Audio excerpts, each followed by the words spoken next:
સાંભળો, હવે છે ને તમારા ઓછા પગારમાં છે ને આપણા મમ્મી પપ્પાના બધા ખર્ચા પહોંચી નહીં વળાતું.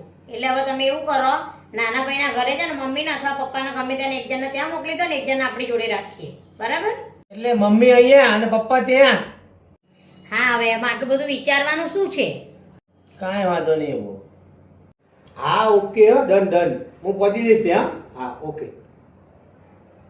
કેમ, તમે ક્યાં જાઓ છો? મારા ધંધાના કામથી 1 મહિના માટે આઉટ ઓફ કન્ટ્રી જવાનું. સારું, તો હું આપણી બેગ પેક કરી દઉં. ના હો, મારી એકલાની જ પેક કરજે, તારી નહીં. કેમ? મેં લગ્ન તમારી જોડે રહેવા માટે કર્યા છે. હું એકલી ના રહી શકું 1 મહિનો.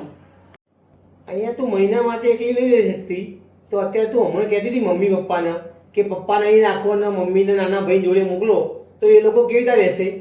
એમને આખી જિંદગી જોડે વિતાવી છે. કંઈ પણ જીવન સાથીની સુખ દુઃખમાં જરૂર પડે, અને અત્યારે તું એ લોકોને બેને અલગ પાડવાની વાત કરે છે.